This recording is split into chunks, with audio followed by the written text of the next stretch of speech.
അസ്സലാമു അലൈക്കും. നമസ്കാരമുണ്ട്. എല്ലാവരും സുഖമല്ലേ? ഞാനൊരു ചെറിയ വീഡിയോ ഇടുന്ന കാരണം വെച്ചാൽ നമുക്കിപ്പോൾ എല്ലാവർക്കും അത്യാവശ്യമുള്ളൊരു കാര്യം പറയാൻ വേണ്ടിയിട്ടാണ്. എന്താ വെച്ച് കഴിഞ്ഞാൽ ഒരുപാട് കാലങ്ങളായിട്ട് നടക്കുന്നൊരു പരിപാടിയാണിത്. എന്താ വെച്ച് കഴിഞ്ഞാൽ ആചാരം തന്നെ പറയാം. എന്താ വെച്ചാൽ അത് ഏത് പാർട്ടി ജയിച്ചാലും ശരി, ആര് വന്നാലും ശരി, ചെയ്യുന്ന പരിപാടി റോട്ടിലാണ് എല്ലാവരും കാര്യങ്ങൾ ചെയ്യുന്നത്. അപ്പോൾ അതുകൊണ്ട് പൊതുജീവിതം ഭയങ്കര സ്തംഭിപ്പിക്കുന്ന രീതിയിലും അത് യാത്രക്കാർക്ക് വളരെ ബുദ്ധിമുട്ടുണ്ടാകുന്നതും ഒരുപാട് ട്രാഫിക് കെട്ടിക്കിടക്കുന്നതും ഓരോ ജംഗ്ഷൻ ബ്ലോക്കായിട്ടും ആംബുലൻസിന് കടന്നു പോകാൻ ബുദ്ധിമുട്ടുകൾ, എയർപോർട്ടിൽ പോകേണ്ട ഒരു ഡിലേ ആവുക, അത്യാവശ്യമായിട്ട് യാത്ര ചെയ്യുന്ന ആൾക്കാർ അവരെ ബുദ്ധിമുട്ടിക്കുക, ഇങ്ങനെയൊക്കെ റോഡ് ബ്ലോക്കായിട്ട് പടക്കം പൊട്ടിക്കലും കാര്യങ്ങളും ഒരുപാട് പ്രശ്നങ്ങളുണ്ട്. അത് രാത്രിയായാലും ശരി പകലായാലും ശരി. അപ്പോൾ അതുകൊണ്ട് സതീശൻ സാറ് അറിയാൻ വേണ്ടിയിട്ട് പറയുന്നത്, നിങ്ങളെങ്കിലും ഒരു സിസ്റ്റം ഇതിൽ കൊണ്ടുവരണം. നിങ്ങൾ ഒരുപാട് നല്ല കാര്യങ്ങൾ ചെയ്തുകൊണ്ടിരിക്കുന്നുണ്ട്. അതിൽ കൂടെ ഈ ഒരു കാര്യത്തിന് പ്രവർത്തകരോടും റിക്വസ്റ്റ് ചെയ്യണം. പൊതുജീവിതം സ്തംഭിക്കാത്ത രീതിയിൽ, റോഡ് ബ്ലോക്കാവാത്ത രീതിയിൽ എന്തെങ്കിലും പരിപാടികൾ ചെയ്യുന്നുണ്ടെങ്കിൽ ഒന്നുമില്ലെങ്കിൽ ഏതെങ്കിലും ഒരു ഒഴിഞ്ഞ ഏരിയയിലേക്കോ അല്ലെങ്കിൽ ഒഴിഞ്ഞ സ്റ്റേഡിയങ്ങളൊക്കെ ഉണ്ടാവുമല്ലോ, അതിലേക്കോ അല്ലെങ്കിൽ കല്യാണ മണ്ഡപങ്ങളുണ്ടാവും, അവിടേക്കോ എന്തെങ്കിലും മാറ്റിയിട്ട് പരിപാടി നടത്തുക. നടു റോട്ടിൽ വെച്ചിട്ടുള്ള പരിപാടികൾ ഒന്ന് മാറ്റി നിർത്തണം. അത് ഏറ്റവും നല്ലതായിരിക്കും. ജനങ്ങൾക്ക് കാഴ്ചവെക്കുന്ന ഏറ്റവും നല്ലൊരു ഭരണമായി മാറും. എന്ന് വെച്ചാൽ ഈ റോട്ടിൽ നടത്തുന്ന ഓരോ കാര്യം കൊണ്ടും ഒരുപാട് പബ്ലിക്കിന് ബുദ്ധിമുട്ടുണ്ട്. ഒരുപാട് പബ്ലിക്ക് ശപിക്കുന്നുണ്ട്. ആര് ഭരണത്തിൽ വന്നാലും ശരി, ഈ റോഡ് ബ്ലോക്കാക്കിയിട്ടുള്ള കാര്യങ്ങൾക്ക് ജനങ്ങൾ സപ്പോർട്ടല്ല. എന്താ വെച്ച് കഴിഞ്ഞാൽ ജനങ്ങൾ ആഗ്രഹിക്കുന്നില്ല. ശരിയാണ്, പടക്കം പൊട്ടിക്കൽ വിജയിച്ച് കഴിഞ്ഞാൽ ഹാപ്പിനെസ് കാര്യങ്ങളൊക്കെ ഉണ്ടാകും. പക്ഷേ ഇനിയെങ്കിലും ഒന്ന് കണ്ണു തുറക്കണം. എന്താ വെച്ചാൽ ഇനി ഇത്രയും വർഷങ്ങളായി ഇത് ചെയ്തു വരുന്ന തെറ്റ് തിരുത്തണം. ഇനിയുള്ള കാലങ്ങളെങ്കിലും ഇതിനെപ്പറ്റി ഒന്ന് മാറി ചിന്തിക്കണം. ഒരുപാട് കാലങ്ങളായി ഇതൊക്കെ ചിന്തിക്കേണ്ട കാലം കടന്നുപോയി.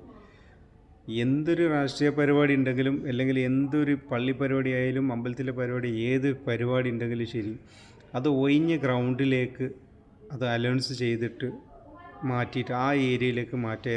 ഏതെങ്കിലും സ്റ്റേഡിയത്തിലേക്ക് പരിപാടി മാറ്റിക്കഴിഞ്ഞാൽ എന്താ വെച്ച് കഴിഞ്ഞാൽ പബ്ലിക്കിന് ഒരു പ്രശ്നം ഉണ്ടാവില്ല. പബ്ലിക്ക് ശപിക്കുന്നൊരു രീതിയിലെത്തില്ല. എന്ന് വെച്ച് കഴിഞ്ഞാൽ ഒരുപാട് രോഗികൾ ഹോസ്പിറ്റലിൽ പോകാൻ ഒരുപാട് ബുദ്ധിമുട്ടുണ്ട്. ഇപ്പോൾ തിരൂർ ഏരിയയിലായാലും താന്നൂർ ഏരിയയിലും ഏത് ഏരിയയിലും നടക്കുന്നുണ്ടെങ്കിലും കോട്ടക്കൽ ജംഗ്ഷനായാലും ശരി, ജംഗ്ഷൻ ഒന്ന് പാസ് ചെയ്യാൻ വേണ്ടി ഒരുപാട് ടൈം പിടിക്കുന്നുണ്ട്. മണിക്കൂറോ അല്ലെങ്കിൽ ട്രാഫിക് ഉണ്ട്. അതിലൂടെ ഈ രാഷ്ട്രീയത്തിൻ്റെ പരിപാടിയും കൂടി ആയി കഴിഞ്ഞാൽ പറയണ്ട, റോഡ് അത്രയും ബ്ലോക്കാണ്. അപ്പം ഭയങ്കര ഒരു സിറ്റുവേഷനാണ്. എന്താ വെച്ച് കഴിഞ്ഞാൽ ഒരു മനുഷ്യനെ ഇല്ലാതാക്കുന്ന പറയാം. ഈ ചാടിക്കളിക്കുന്ന തുള്ളി കളിക്കുന്ന പടക്കം പൊട്ടിക്കുന്നവർക്ക് അറിയുന്നില്ലല്ലോ ഇതിൻ്റെ ബാക്കിൽ ജനങ്ങൾ എത്ര പ്രയാസപ്പെടുന്നുണ്ടെന്നുള്ളത്. അവർ ഉമ്മയും പെങ്ങന്മാരൊക്കെയാണ് ഈ വണ്ടിയിൽ അവിടെയും ഇവിടെയൊക്കെ ഉള്ളത്, ട്രാഫിക്കിൽ പെട്ടിട്ട് ഇടങ്ങാറാവുന്നത്. ചില ചെറിയ ചെറിയ കുട്ടികൾ ചൂടെടുത്തിട്ടും കാര്യങ്ങളും. ഒരുവിധ ആൾക്കാരൊക്കെ AC ഇല്ലാത്ത വണ്ടിയിലേക്കായിരിക്കും പോകുന്നത്. പക്ഷേ നാട്ടിലെ ചൂടും കാര്യം ആ ടൈമിലായിരിക്കും ഇവർ ബ്ലോക്ക് ചെയ്തിട്ട് മൊത്തം ആറാട്ടം കാട്ടുന്നത്. അപ്പം അതുകൊണ്ട് സതീശൻ സാറിനോട് പറയാനുള്ളത്, നമ്മൾ പാർട്ടി പ്രവർത്തകരോട് പറയണം, പ്രത്യേകിച്ചിട്ട് എന്തെങ്കിലും പരിപാടികളുണ്ടെങ്കിൽ ദയവ് ചെയ്തിട്ട് നിങ്ങൾ തിരക്കുള്ള റോഡ് യൂസ് ചെയ്യാതെ എവിടെയെങ്കിലും ഒഴിഞ്ഞ ഏരിയയിലേക്ക് പരമാവധി പരിപാടികൾ മാറ്റുന്നതാണ് ഏറ്റവും ബെറ്റർ. എന്താ വെച്ച് കഴിഞ്ഞാൽ ആര് ഭരണത്തിൽ വരണം, ഏത് പാർട്ടി വരണം ജനങ്ങളല്ല തീരുമാനിക്കുന്നത്.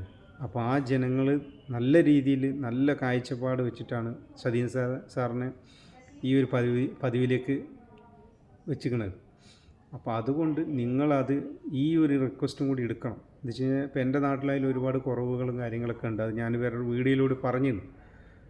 അപ്പം ഇൻഷാ അല്ലാഹ് അത് മനസ്സിലായിക്കോളും. പക്ഷേ നിങ്ങൾ ചെയ്യേണ്ട ഒരു കാര്യം, ഇപ്പോൾ നിങ്ങൾ ഭരിക്കുന്നത് നിങ്ങളാണ്. അപ്പോൾ നിങ്ങൾ ജനങ്ങൾക്ക് വേണ്ടി ഒരുപാട് നല്ല കാര്യങ്ങൾ ചെയ്യുമെന്നുള്ള പ്രതീക്ഷ ജനങ്ങൾക്കുണ്ട്, ചെയ്തുകൊണ്ടിരിക്കുന്നുണ്ട്. ഇപ്പോൾ കേരളയിലെ കാര്യങ്ങൾ നിങ്ങൾ അത് സ്റ്റേ ചെയ്തപ്പോൾ തന്നെ ഒരുപാട് ഫാമിലികൾ നിങ്ങൾക്ക് വേണ്ടി പ്രാർത്ഥിക്കുന്നുണ്ട്. അതിൽ ഒരുപാട് ഫാമിലികൾ പ്രാർത്ഥിക്കുന്നുണ്ട്. എന്താ വെച്ച് കഴിഞ്ഞാൽ ഓരോ രാത്രിയും കിടക്കുമ്പോൾ നാളെ വീട് പൊളിക്കും, സ്ഥലം പോകും എന്നുള്ള ആ ഒരു സിറ്റുവേഷനിലായിരുന്നു. ഇപ്പോൾ അത് ആ ഒരു സ്റ്റേ ചെയ്തപ്പോൾ, കേരളയിലെ കാര്യം സ്റ്റേ ചെയ്തപ്പോൾ ഭയങ്കര ഹാപ്പിനെസ്സാണ് കണ്ണൂർ മേഖലയിലും ഒരു മേഖല. ഞാൻ ഒരുപാട് വീഡിയോസ് കണ്ട് ഫേസ്ബുക്കിലും ഇതൊക്കെ. ഒരുപാട് ഹാപ്പിയാണ് നിങ്ങൾ ആ റൂൾസ് ഇട്ടുകൊണ്ട്. അപ്പോൾ അതുപോലെ തന്നെ ഒരു നല്ലൊരു റൂൾസ് ഈ ഒരു കാര്യത്തിന് പബ്ലിക് റോഡ് ഒരിക്കലും യൂസ് ചെയ്യാത്ത രീതിയിൽ ഒഴിഞ്ഞ ഏരിയയിലേക്ക്, രാഷ്ട്രീയ പരിപാടിയൊക്കെ ഒഴിഞ്ഞ ഏരിയയിലേക്ക്, അത് എവിടെ ഉണ്ടെങ്കിലും ജനങ്ങൾ വരുമല്ലോ. പക്ഷേ റോഡ് യൂസ് ചെയ്യുമ്പോൾ നമ്മളെ നാട്ടിൽ അത്ര വലിയ റോഡുകളൊന്നുമില്ല, ഒക്കെ ചെറിയ ചെറിയ റോഡുകളാണ്. അപ്പോൾ ഹൈവേയിൽ പരിപാടി നടത്തി ആരും പോകുന്നില്ലല്ലോ, ഹൈവേയിൽ പരിപാടി നടത്താനുള്ളതുമില്ല. അപ്പോൾ അതുകൊണ്ടാണ് പറയുന്നത്, ഈ ഒരു എൻ്റെ ഒരു റിക്വസ്റ്റ് എല്ലാ ജനങ്ങളും റിക്വസ്റ്റ് കൂടി ആണെന്ന് മാനിച്ചിട്ട് ഇതിനൊരു തീരുമാനം ഉണ്ടാക്കണം. ഒറ്റയടിക്ക് ഉണ്ടാക്കാൻ പറ്റില്ലെങ്കിൽ കുറേശ്ശെയെങ്കിലും എല്ലാ ഏരിയകൾ അത് സമ്മതം കൊടുക്കാതെ റോഡ് ബ്ലോക്കാക്കാത്ത രീതിയിൽ ജനങ്ങളെ ഒരു പറഞ്ഞ് മനസ്സിലാക്കിയിട്ട് നിങ്ങളൊരു സ്പീച്ച് അണികൾക്ക് കൊടുക്കണം. എന്നാൽ നാളെ അടുത്ത ഒരു തലമുറയ്ക്ക് ഇത് നല്ലൊരു ഇതായി മാറും. അത്രയും റോഡ് ഫിനിഷിംഗ് ആയിട്ട് കിടക്കും. എന്ന് വെച്ച് കഴിഞ്ഞാൽ റോഡിൽ ജനജീവിതം സ്തംഭിക്കില്ല. ഹോസ്പിറ്റലിൽ പോകുന്ന ആൾക്കാർക്ക് ഒരു ബുദ്ധിമുട്ടുണ്ടാവില്ല. തക്കതായ ടൈമിൽ എയർപോർട്ടിൽ പോകുന്നവർക്ക് ബുദ്ധിമുട്ടുണ്ടാവില്ല. സുഖമില്ലാത്തവർക്ക് റോഡിൽ അനാവശ്യമായി നല്ല സുഖമായിട്ട് യാത്ര ചെയ്യാൻ പറ്റും. എല്ലാ കാര്യം കൊണ്ടും ഉദ്യോഗസ്ഥന്മാർക്ക് കറക്റ്റ് ടൈമിൽ ഡ്യൂട്ടിക്ക് പോകാൻ പറ്റും. പോലീസുകാരന്മാർക്ക് കറക്റ്റ് അവരെ ജോലി ചെയ്യാൻ പറ്റും. എല്ലാ കാര്യം കൊണ്ടും ബെറ്ററായിരിക്കും ഈ രാഷ്ട്രീയ പരിപാടികൾ നടു റോട്ടിൽ നിന്ന് ഒഴിവാക്കി കഴിഞ്ഞാൽ. അപ്പോൾ അതുകൊണ്ടാണ് പറയുന്നത്. പിന്നെ രാഷ്ട്രീയ പരിപാടി റോട്ടിൽ തന്നെ തുടങ്ങിയിട്ടേ നടക്കുമെന്ന് പറഞ്ഞാൽ അതിലൊന്നും ഒരു ബെനിഫിറ്റില്ല. ജനങ്ങൾ വെറുക്കുക ചെയ്യുന്നത്. അതുകൊണ്ടാണ് പറയുന്നത്. ഇപ്പം ഞാൻ മാത്രം ഇത് ശബ്ദം ഉയർത്തുന്നില്ല, എല്ലാ ജനങ്ങളെ മനസ്സിലുള്ളൊരു കാര്യമാണ്, വികാരമാണ്. റോഡ് ബ്ലോക്കാകുമ്പോൾ ആർക്കും ഇഷ്ടപ്പെടില്ല. അതൊരുപാട് പ്രയാസം അനുഭവിക്കുന്നുണ്ട്. യാതൊരു രാജ്യത്തും ഇങ്ങനത്തെ ഒരു പരിപാടിയില്ല. അപ്പോൾ നമ്മളെ ഇന്ത്യ രാജ്യത്ത് കേരളം ഏറ്റവും ബെറ്ററായിട്ട് നിൽക്കുന്നതാണ്. അപ്പോൾ നമ്മളാണ് ഈ കോലാഹലം കാട്ടിക്കൂട്ടുന്നത്. ഇതിൽ നിന്നൊക്കെ ഒന്ന് മാറി നിൽക്കുന്നതാണ് എൻ്റെ അപേക്ഷ. അപ്പം നല്ലത് വരട്ടെ, നല്ല കാര്യങ്ങൾ ചെയ്യാൻ വേണ്ടിയിട്ട് ആരോഗ്യ ആഫിയത്ത് ഉണ്ടാവട്ടെ. ഓക്കെ, എല്ലാവരും പ്രാർത്ഥന കൂടെ ഉണ്ടാവും. അതുകൊണ്ടാണ് പറയുന്നത്, ഈ കാര്യത്തിൽ എന്തൊരു തീരുമാനം ഉണ്ടാക്കണമെന്ന് എൻ്റെ അപേക്ഷ.